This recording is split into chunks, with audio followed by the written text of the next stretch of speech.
The Diana Award is a living legacy to Diana, Princess of Wales. And usually when I talk about this, I have to try and tell you who we are and maybe tell you who Princess Diana is. But today I don't have to do that, because I'm thrilled to be joined today by her son, Prince Harry, the Duke of Sussex. Good morning, everybody, and thank you, Concordia, for having us.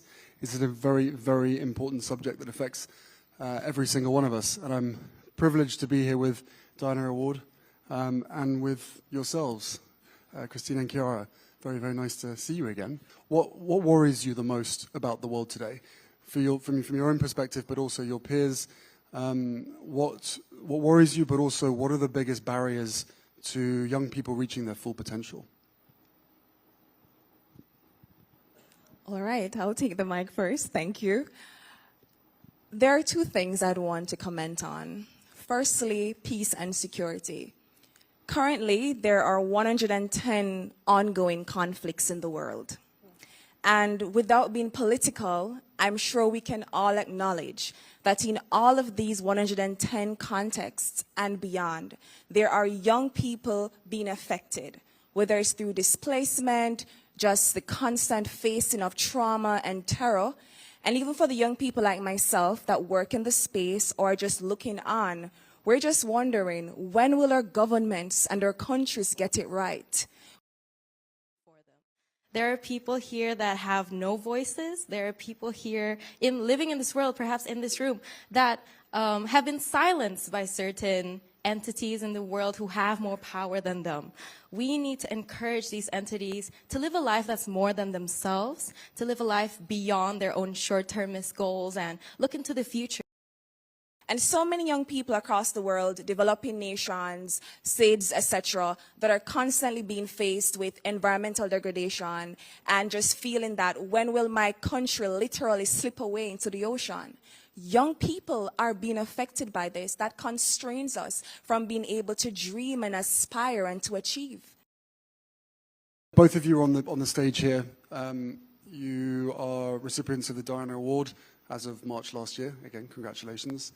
How has being part of the Diana Award helped you in your own missions and helped you be listened to? It has definitely amplified my voice back home in Jamaica and in the Caribbean region. There are many platforms and entities that do believe in young people, but they believe that we are the future and primarily for the future. Wait your turn. But at the Diana Award, you believe also in the now, that if given the support, we can work now to ensure that we're helping to change the world. The Diana Award has been instrumental in not only our projects and our advocacy, but the 20 other Legacy Award recipients and beyond around the world, the recipients, but also as a source of inspiration to the people that have not technically earned the award, but they see this project and this group and this organization as an inspiration to be able to create that change. Every single one of you has a passion project that you are focused on. But one of the reasons why I think that we are here today is because of mental health, right? And the fact that it affects every single one of us from top to bottom, from the youngest to the oldest. And I think you guys you're leading the charge in hopefully being able to break down the stigma, to be able to continue these conversations. But when you talk to this room and to the audience and say, you know, act on what we're saying, it's not just from you guys, it's for the whole entire generation. Because so many people are looking for solutions, and the fact of the matter is, there are solutions to all of these issues. And I applaud you, certainly at your age, to be on this stage, to have the confidence that you do, and to be able to speak as clearly and as passionately as you do. And I know that my mum would be incredibly proud of you guys. We think about mental health. The reason we wanted to center the voices of young people is, when you think about the future, what are you hopeful for? Can I go last? Okay. I think it's when people, whether you're young, whether you're old, no matter who you are, you have even an ounce of willingness to change the status quo. just to see that global movement across the world in all spaces, all nooks and crannies of the young people's voice just chanting for more and acting for more, that inspires me and that gives me hope.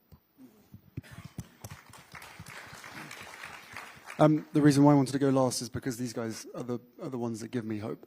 I've said it years ago, and I'll say it again. The younger generation are not putting too much pressure on you guys. You are what give me hope. The courage that you have gives me hope, because every single one of us need courage in order to really move the dial and create positive change in today's world, probably more so now than ever. So thank you to you guys for giving me and probably a lot of other people in this room hope. And now we need to listen, constantly listen, and then act on the advice and the vision that you have, because otherwise it's your future that's being stolen from you, and that is unacceptable. Prince Harry, Christina, and Kiara,